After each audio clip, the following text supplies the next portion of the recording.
and I am just popping in on this first day of Sagittarius season. Um, things are feeling a little lighter, a little easier than they were in Scorpio season. While we are by no means out of eclipse season, we are feeling a dramatic shift in energy because two of our personal planets plus the sun are now in Sagittarius. Um, and Sagittarius has a very, very different feel than Scorpio. So, Scorpio is number one, a water sign.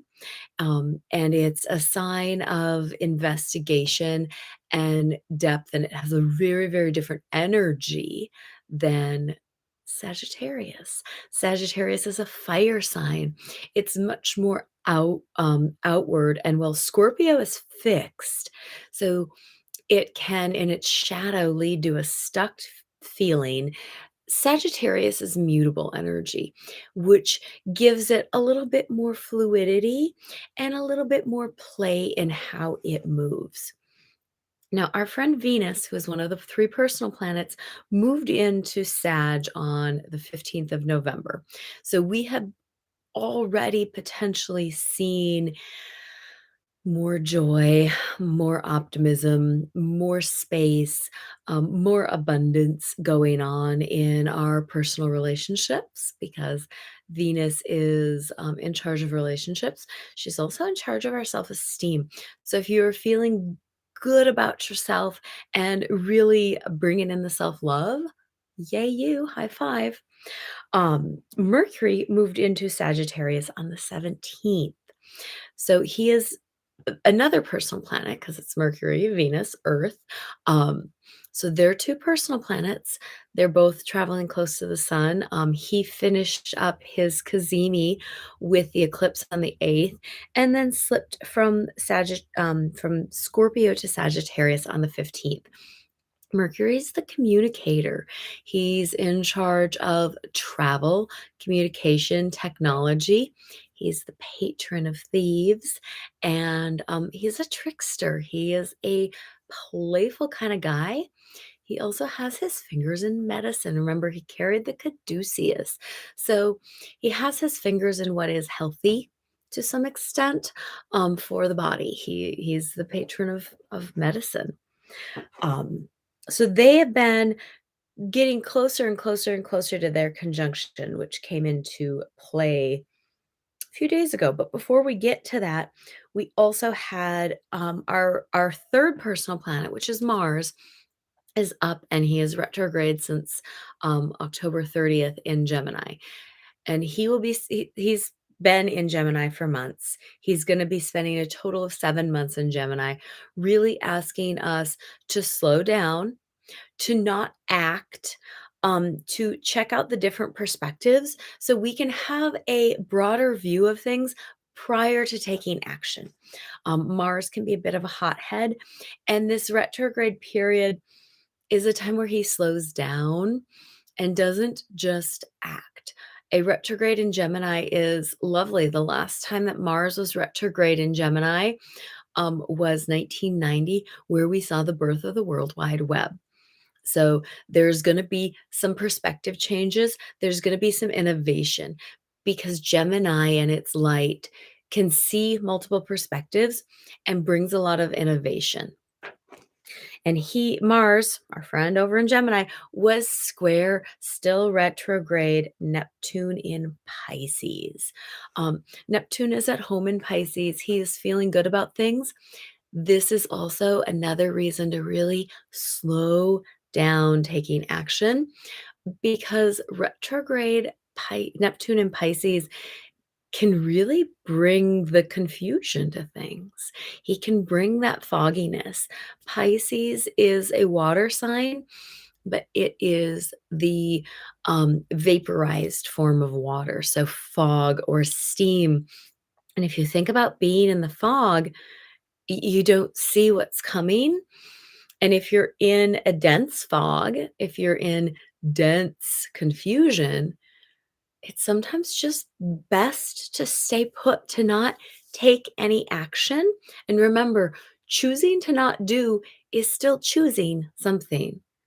And our power comes from our free will and our choice. So there's that piece, and at the same time, the Sun in Scorpio was sextile Pluto in Capricorn. This took place on the 18th.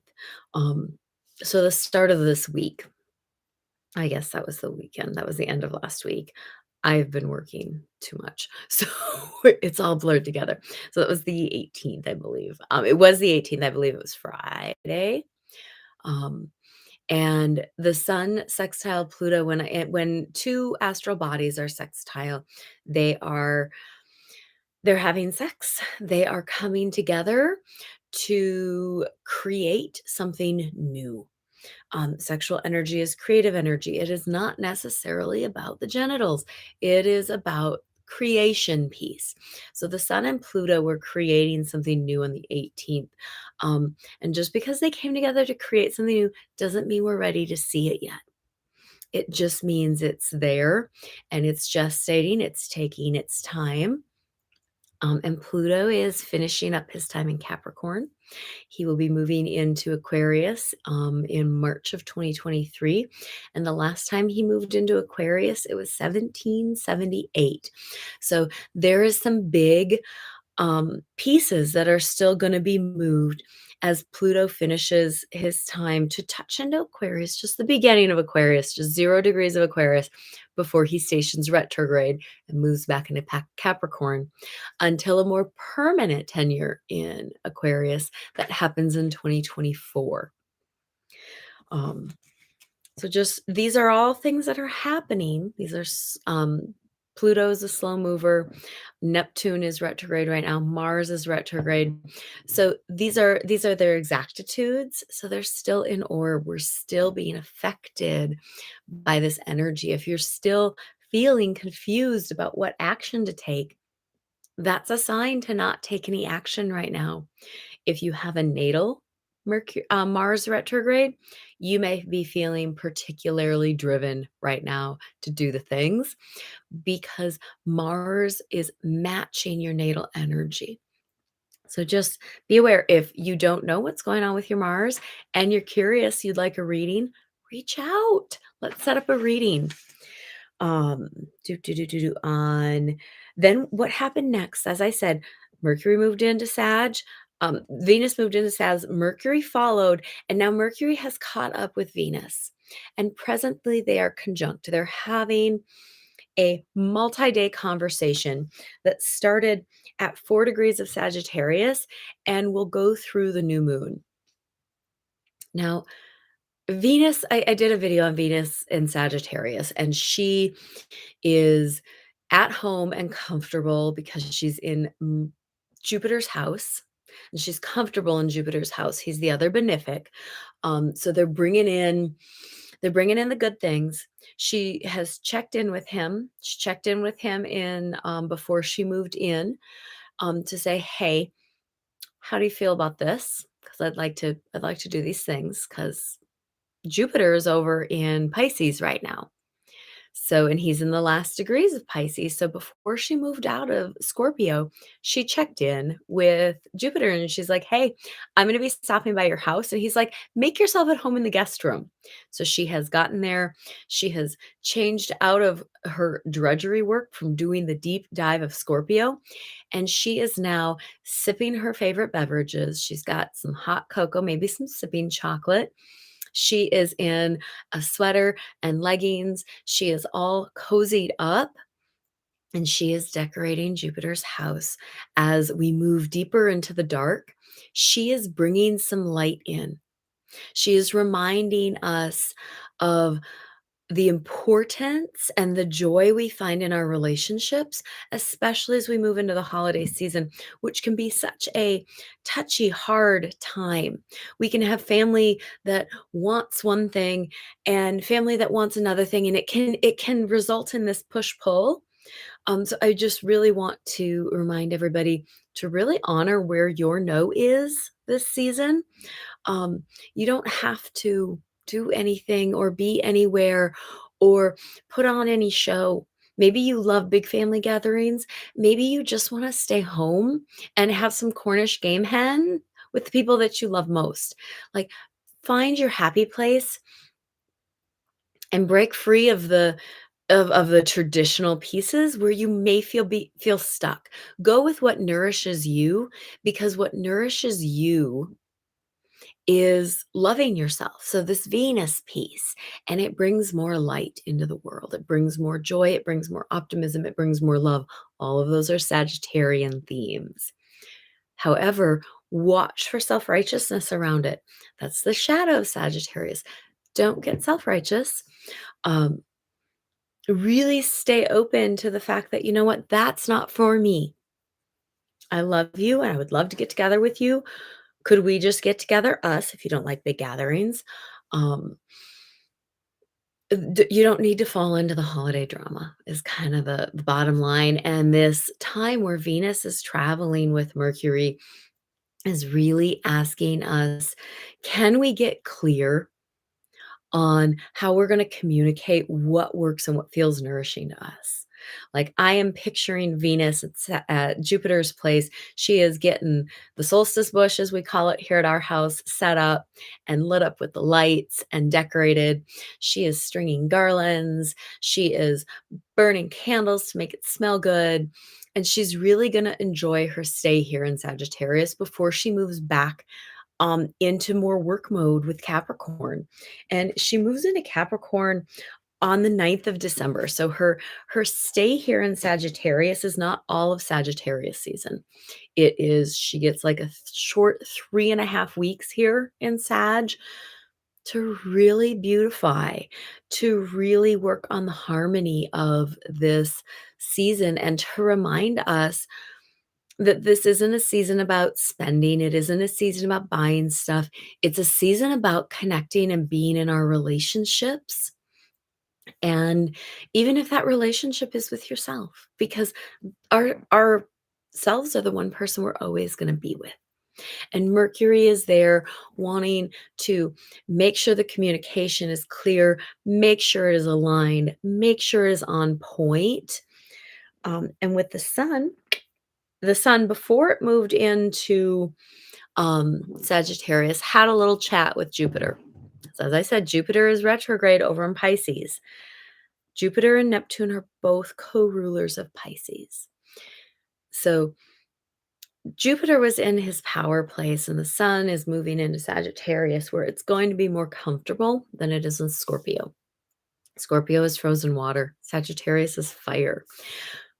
But this trine that took place between the sun and Jupiter brought in kind of this stepping into the expansiveness of Sagittarius. If you look at Scorpio in the northern hemisphere, especially here in Minnesota where I live, the trees are all losing their leaves. And we go from this time where we really don't have expansive vistas because of the trees and because of the greenery into Sagittarius season. Now that we're in Sagittarius season, the leaves are off the trees here, and we can see further, which is a Sagittarian theme, being able to see further, to go further, to recognize that our horizons are broader than we thought. Last year, on the first day of Sagittarius season, the winds came up and blew my fence down. Literally, the energy was, "Hey, you need to be more exposed. You need to have bigger boundaries, bigger space that you take up." And this is a time, Sagittarius, ruled by Jupiter, brings in expansion.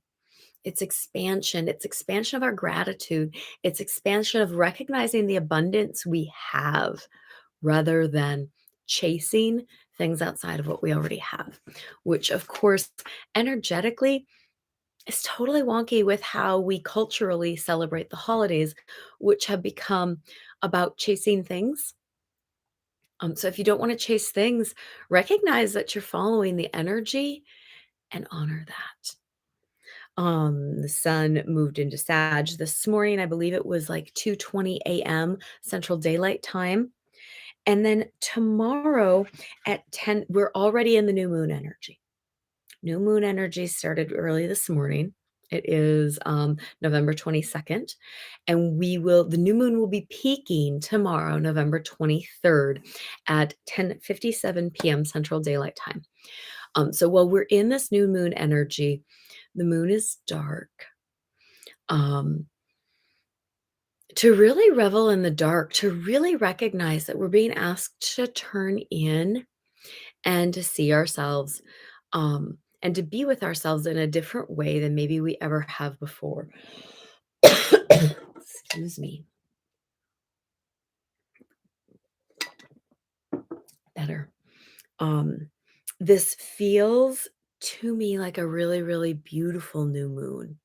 On the 19th, as the moon passed through Libra, it sextiled Mercury and then it sextiled Venus. And like I said earlier with the Sun Pluto sextile, um, this is a creative aspect. It's an energetic creation point that plugs in to creating new things around how we're communicating or how we're thinking, creating new um, relationships with beauty, with harmony, with ourselves, really honoring where we're at. Um, this new moon, yes, it is a dark moon. It's a time to go inside. It's a time to get cozy. It is hitting the day before Thanksgiving here in the United States, um, which is the first Thursday of Sagittarius season. Thursday is Jupiter's day. Sagittarius season is Jupiter's home place. It's where he's comfortable. It's where he's happy. So there's a lot of this